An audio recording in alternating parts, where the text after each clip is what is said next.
When I was asked to do a presentation about Epiacum by Alistair, I said fine. Then I thought, I'll get somebody else to do it. So Damien is going to help out about halfway through with, as was said, some of his very interesting research. So I'm Steve Bentley. I'm a trustee with Epiacum Heritage, not Epiacum Heritage Limited. It's a charitable incorporated organisation now. So it's what's new at Epiacum Heritage. There's nothing new at Epiacum. It's really old. It's been there for centuries. So it's what this is really about. What are we doing as a charity? I'm wandering around. So it's what are we able to bring to the community and bring to visitors. Thanks to my fellow trustees, the Friends of Epiacum who pay a certain amount each year and help us with our costs. The volunteers, I'm the volunteer coordinator, and I have a small but dedicated band of people. You might see some of them on the screen later.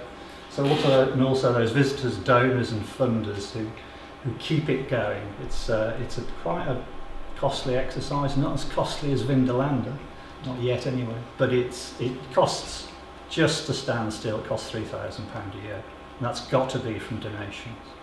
There isn't any other income.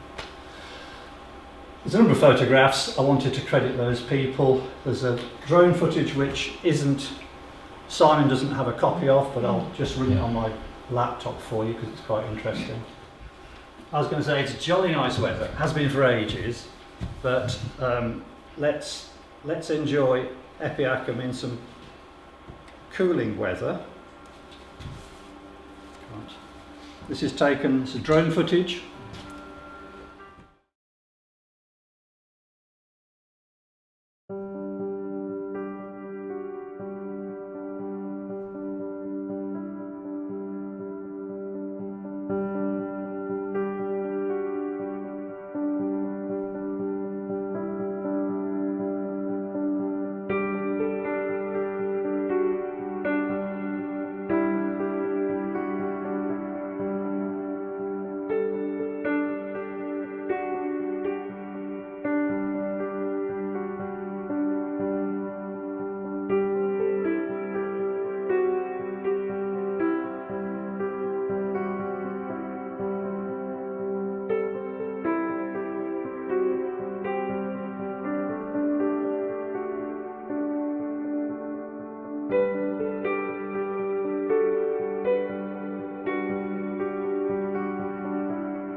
This was taken, I think if you saw the beginning titles, it was taken in March this year.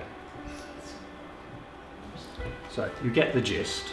But, as Epiacum Heritage, we have three main objectives, which I always forget, but they're 3 Ps. Partnership, protection and promotion. So tonight is mostly going to be about promotion, but you can ask me questions about the others. And the way that we promote in Epiacum or through Epiacum Heritage is by telling the stories of the land use and the stories of the occupation over the many centuries. We believe that there's evidence of 3,000 years of occupation, although possibly that could be 5,000 years. It's down to what you might interpret some of the features. And I suppose I should say that because the site isn't excavated. It's about the landscape archaeology rather than about excavating.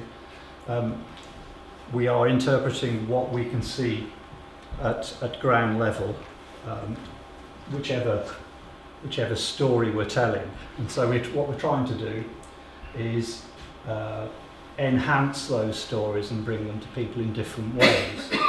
So what I'm going to do now is show you the first set of stills that we had made by Martin Moss. So this is clearly a reconstruction of the Roman fort.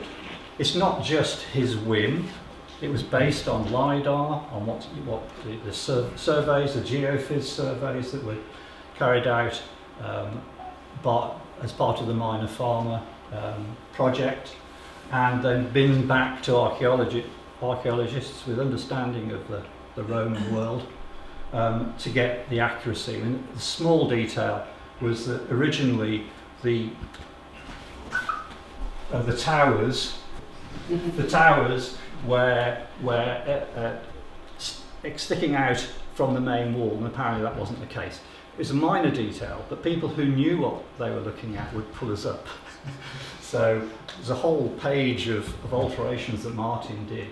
So what you can see here is the Maiden Way running from Hadrian's Wall down to the M6, or the equivalent. Yes. Thorpe and Greenhead. Yeah. So it's the Maiden Way is probably a service road between Hadrian's Wall and the south, and whether or not Epiacum had any relationship to the lead workings in later centuries, it was certainly a cutting the corner off in terms of getting further south.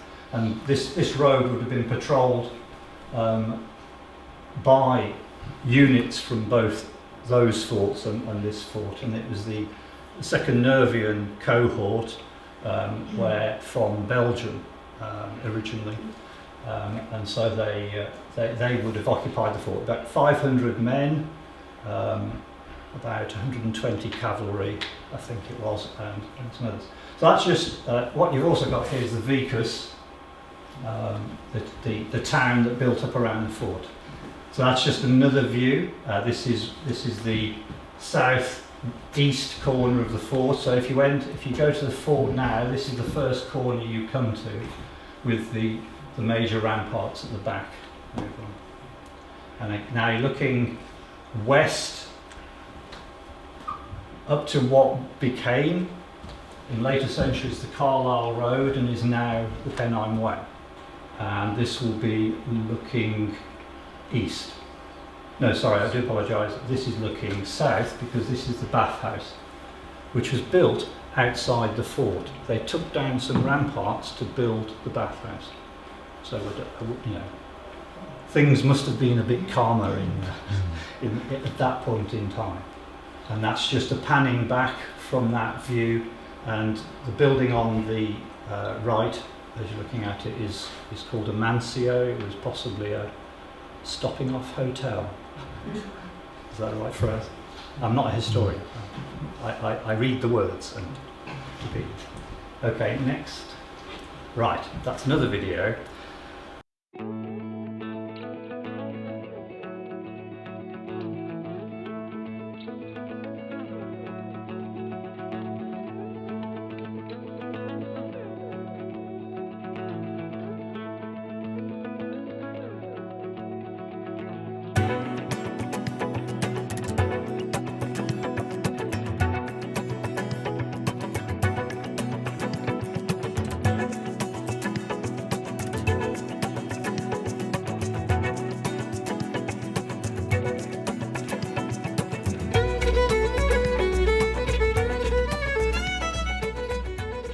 We are thinking whether we could use QR codes on phones to bring up some of those images. That's probably the next stage.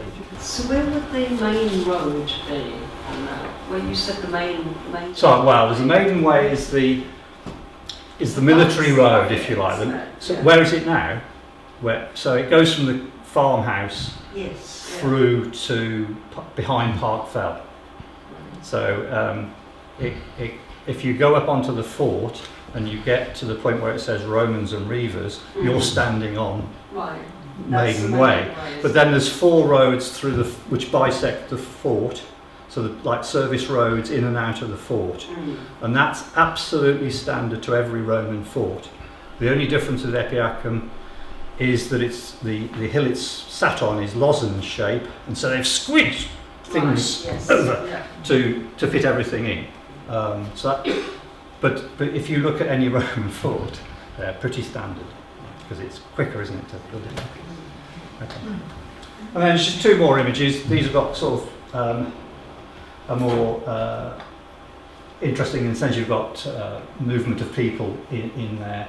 The next one. And so this is soldiers or cavalrymen crossing the parade ground, which is to the south of the fort. So the Nook Cafe is down there. So where's Whitlow? Whitlow would be... Back of Can you go back? Back of you. Can you go back? Yeah, so Whitlow is over in that area. So this is Ale, Right, and the road to Hexham and Kiplaw. There's thought to be a road from Corbridge to Epiacum. They've found it as far as Allendale, but the more recent digging and research hasn't found it this far over. I'm not sure what the purpose of that particular road would be. So there were 2 cavalry units either end of the Maiden Way. So we would have seen Syrian archers on horseback and But the Nervi were... the Nervian who were based at a particular point in time, about 200 AD. They were Belgian, Yeah. called the Nervi. It's a tribe in, we assume. Yeah. And the reason we know that is because there was a dedication slab, sadly lost now, not in our lifetimes, but sadly lost. There's a dedication slab to the emperor at the time by the second Nervians, and it's been that's why we. So all of the images are funded by DEFRA through the North Pennines AONB. So this was Fickle 1, I think. We've had 4 stages. So it's converting those stills into a flyby as if it was a drone in Roman times.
But I can go on the computer. I've set it there for 6 months to see how many people went up the site and how many people came back, and they're not the same for some reason. I think sometimes when I'm working at the site on the Willow Arch, I might be triggering hundreds of movements, but it doesn't seem to work quite that way. But in the last 6 months, and this was only done on Monday, we've had 3,680 people go up and 3,000. Now, whether there was a faffing around at the arch, I mean, I don't know. But it isn't far off. I mean, if they all gave £1, that would be lovely, but they don't. So obviously we get peaks where there's 100 people up on site during, that's by day. Each of those spikes is a day over the time period.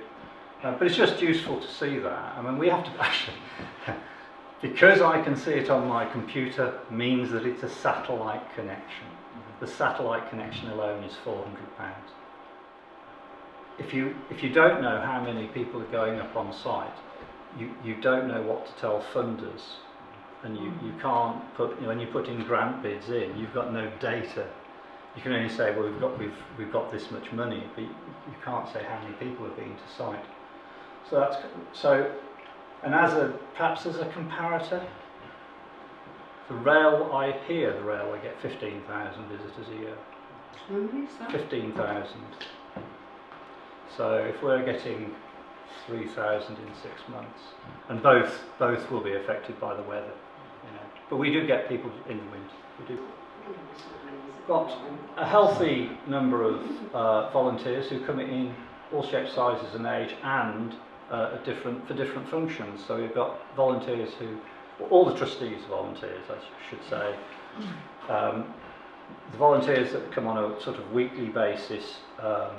There's about 4 of us in there that now and again come.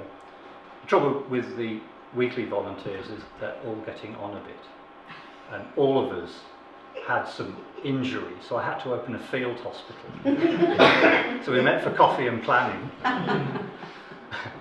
But generally, we've got I'll mention this again, we've got a weekend at the end of September where we're keen to see anybody who wants to help out. Get the site ready. Well, I know it's September, but it helps keep the site in good order.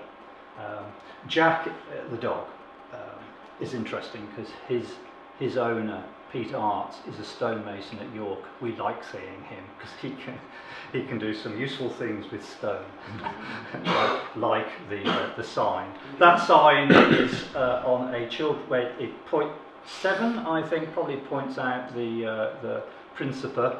I'm not sure. Or one of the main buildings in the fort, but Pete Arts carved that, and eight stones in total for us, and they mark points in the trail that we have, so you know where you are.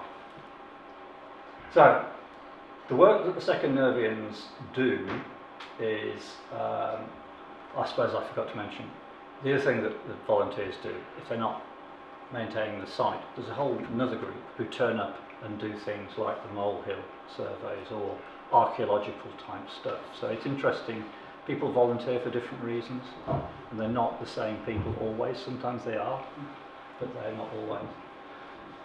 So that's these 2 photographs. So we put the arch in, locally sourced willow, was put in 2020, I think, and it now looks like this, and the visitor counters are these things here. These 2. So and that bench is about 500 mil, 2 or 3 feet. So we built that framework. This is a gabion, which I'll mention again, but there's stone in the gabion, and we use gabions because we don't want to dig into the site. It doesn't matter at the car park because that's been totally wrecked. But up on the site we may be using gabions with information boards so they don't penetrate the ground. Some volunteers in some atrocious weather planting at the back of the nook, and the framework for that display in the Vassal House was built by volunteers. That's just a flavour of the things that we're doing, we as volunteers are doing on site. And coming up in our volunteer marching orders, that mole needs a serious paint. Yes. We've got a load of people. We have a bench on the Pennine Way, which has collapsed, so we're going to probably put a gabion in there. And we've got solar panels which power the lighting in the Vassal House exhibition, and they get overgrown really regularly, which is a risk to them, so we're going to raise those up on some scaffold poles to make them higher and not affected by the stone wall. Interestingly, in the winter we had to run a generator to get the batteries back up to power, because the sun wasn't shining on the solar panels, or only on half of them, which is a bit of a risk, so we thought if we raised them up. So that's a work in progress. We've got some scaffold poles, and we've got some couplings, and we've got some engineers working out what we're going to do. So the funding bit, all of our funding, other than the donations, currently, in the last 4 years, has come from this farming in a protected landscape. Obviously we're quite attractive to the funders because it's a farm, it's a Roman fort, and we've got lots of stuff going on. So they came to us saying, we've got this funding, how can we work together? So that's been really good. They helped us develop a new trail. We had a trail that went from the car park up to the Roman fort, and one that went to the Basel House, the Riva Story. But we've expanded that from the railway, so you can walk from the railway up to the fort, up to the Nook Cafe, and then up onto the fort. Well, actually, the route takes you to the Basel House, past an Iron Age fort, and then onto the Roman fort, using both modern and ancient routes that we've identified. So that, putting all of that together, new leaflets, new signage, new access, FIPL were able to fund that. They funded the visitor counters. A lot of the dry stone walls on the farm, so a lot of the walls on the farm are dry stone walls and in poor repair. The farmer gets a stewardship scheme money for the ones that are livestock relevant, but the ones over the fort aren't. So we got funding through Epiacum to repair what is one of the iconic images of the stone wall going over the ramparts. This last year's molehill survey was funded by FIPL. I'll come back to that.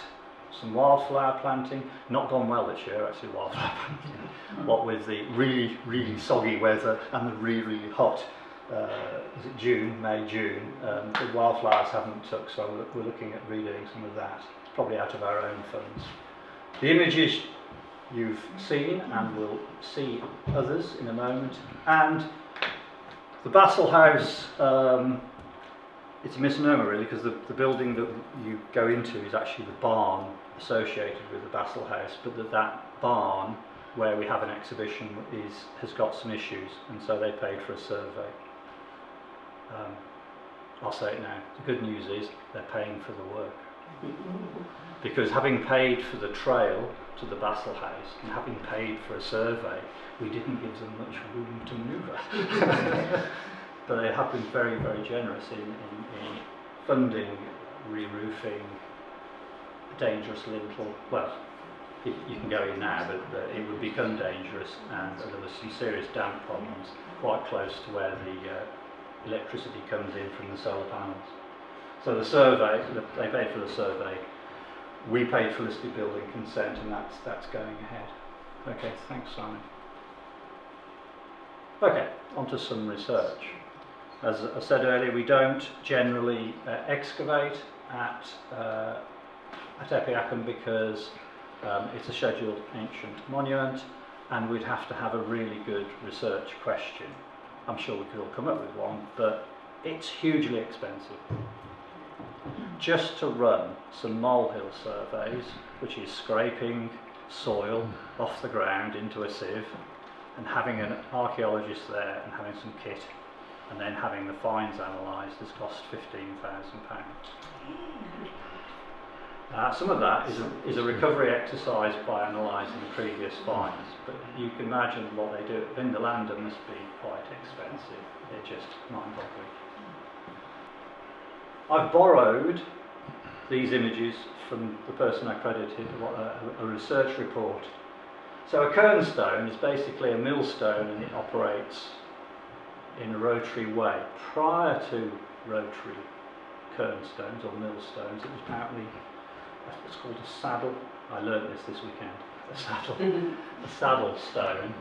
So these are images of kernstones that were recovered from a dry stone wall we chose to take down, which ran across the fort and obstructed visitors being able to enjoy the fort in one go. You have to go into this field and then go out.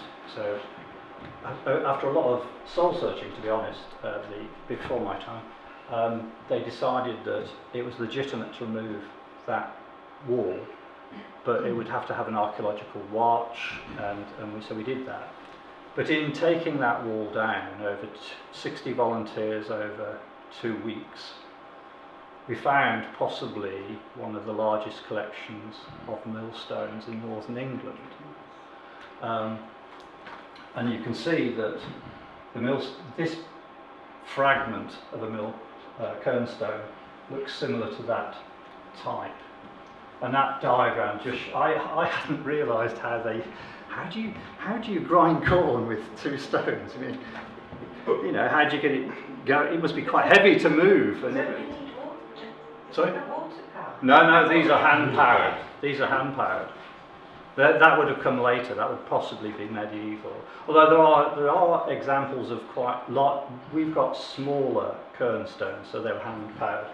We are still waiting for the kernstone report, but there was an interim report produced, and that's on our website. And so 23 kerns were found, weighing 150 kilograms, and if they'd all been complete, it would have weighed half a ton. He said mixing is. All the kerns were hand operated, all the kerns, and 18 of them were thought to be Roman. So one of the questions was, did the wall builders know that they were moving Roman stone? Where did they find them? Was there a kern production quarry nearby? So what's happening at the moment, the kernstones are being drawn and looked at and thought about. And we would be quite happy to get to that stage and have a final report, which should come quite soon. But we heard in a trustees meeting recently that somebody's offered to look at the geology of the stones, which will tell you where they came from. And some are sandstone and some are not. So that's lithography, and so we're quite keen.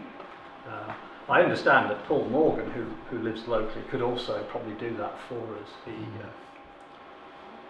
Just read out this. In the north of England, this kern type is strongly associated with Roman forts. So the ones that we've got are very. And Catterick is the fort in northern England with the most of a particular type of kern, which is 3, and we've matched that now. But this person here is Alistair Robinson, giving me a hand. We decided to go, and we're with the archaeologist, we'd have a check. This is the wall separated out, ready to be repaired by the waller who's behind that ridge. And this is looking towards the north or the northwest. So that there's a series of ramparts with a dry stone wall going over it, and it was beginning to fall apart, and because we do get a lot of visitors, we thought we should repair that. And we couldn't afford a full archaeological watch, but we've pretty well made sure that the waller knew what he was looking for. So unfortunately, Alistair and I didn't find this kernstone. Or is it a kernstone? Because it's not like any kernstone that you see in the textbooks. So it looks to me like a marble solitaire game. But that's what it looks like face down. That's the back of it, and that's the looking across it.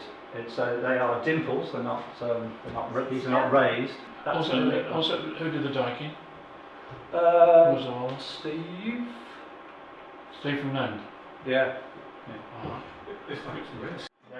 So what we're doing, Damien's done some research, which it's best for him to explain because it's far too technical for me.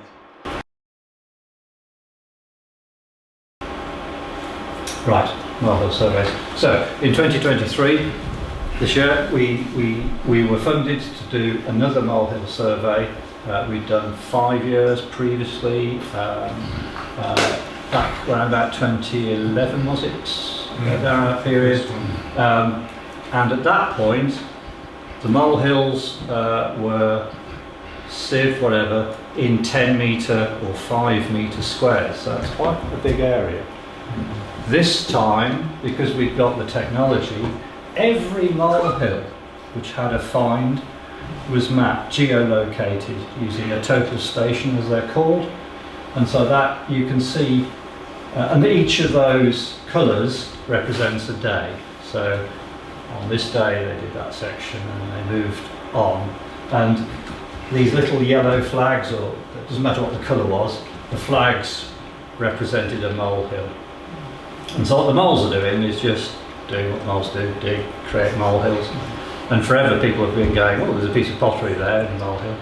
So at some point, and possibly it was Alistair, I don't know, somebody said, why don't we collect all of the finds from the molehills? And it's a matter of scrape. You can't dig, it's a scheduled ancient monument. You can't dig out the molehill, however tempting it might be, but you can scrape the soil off. Now, for whatever reason, we were not in control of the process with the finds from the previous molehill surveys, and we didn't have the funds to do it, although it was an AOMB funded project at some point. So this year we asked them very nicely, can we do another molehill survey, and will you pay for the last 5 years an analysis? So this year we found 256 artifacts, 124 pottery well, you can read that. Yeah. I won't go through all that. This is Wilf Baisley's finger and his photographs. So we've got a piece of greyware, is that? Anyway, bits of pottery, possibly a hobnail, possibly Roman, who knows? We've got 2,000 finds in total to analyse. They are with the specialists now. And I think Jan, we're funding Jan to do the report, and that should be ready in early 2024. Both of the projects, Operation Jericho and the Molehill surveys, have not been in our control. So we've learned from that, and any research, we hope to have a better degree of control and have targets. Jan said about a fortnight ago that he's now writing the spec for next year's molehill surveys, because it's played really well in the press and on the website. 1,000 hits on the website just because of the molehills. And Jan is talking about doing more than just the molehills. There might be some geophys, or there might be some small excavations in the areas where we can, but we're waiting. He's got to come up with the plan. What next? We've got a volunteer weekend at the end coming up. There'll be some publicity online about that, and possibly some posters. Since COVID, or during COVID, we weren't able to run any events. We're quite well known for events as one of the fundraising activities, and we're hoping to have more events in 2024. We're getting back to Terra in a Toga and the Harvest Supper, and the Ceilidh. So we're hoping to do some of that if you've been missing them. So now, as we finished at the Bassel House, I'm going to show the reconstructions of the Bassel House, I'm hoping. Right. So, when we said to Martin Moss, oh, could you do a reconstruction of the Bassel House? He said, love to, it's my favourite period. So we think he's put a bit more, even more effort into the Bassel Houses. So just whiz through these images. So this is the Bassel House in the 1600s. I've lost the nest. And oh, sorry, do people know what a Bassel House is? Yeah, all nod. Yeah, time to explain that. Okay. So this is what the actual Bassel House would look like, and if you've been up there, that stone is quite, clear in the wall there. The rest of that building has lost its roof and most of its walls, but that's what it might have looked like in the 1600s. I have to say, my understanding of Bassel Houses was that when King James I, King James VI of Scotland, came to the throne in about 1603, that put an end to the reaving. But our understanding is that the Basel House was built in about 1650s, so it couldn't have been that calm, could it? So I think this Basel House on Old Smooth is something like dated to 1611. yeah. So well, after the Reavers, you had the Moss Troopers, which Yeah, so I think that they had to build fortified farmhouses for a reason, and it wasn't, you know, and it is a more remote area in England. But they're not as fortified as, say, the Peel Towers in Northumberland. Okay, and then so this is just going around. So this is a night scene, as if there's a raid. It's not very. If it's darker, then that hen. yeah. So they just bring the Basel period to life for people who, you know, who are visiting or looking online. That's what we can. We've got a wonderful exhibition inside the barn, which right. Okay, this runs. So this is the flyby for the Basel House. If you can pump the sound up on this, this is very time to.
What we call Well House Basel is, I think, technical Whitlow 2.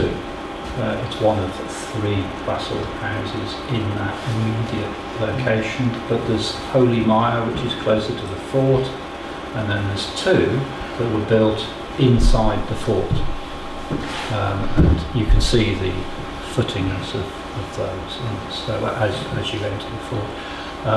So it was like a little defensive community. Each family had their defensible house, but it was quite a community. So it's interesting, and it's that progression through history that's interesting to tell. Because I'm interested in understanding what was it like just after the Romans left, you know, how would you tell? And the Basel period is that people say, oh, it was the English and Scottish families reaving. No, they were friends.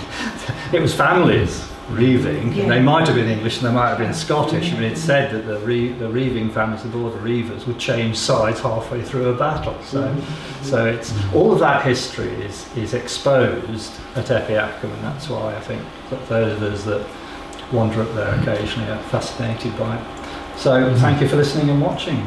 If you've got questions, now's the time.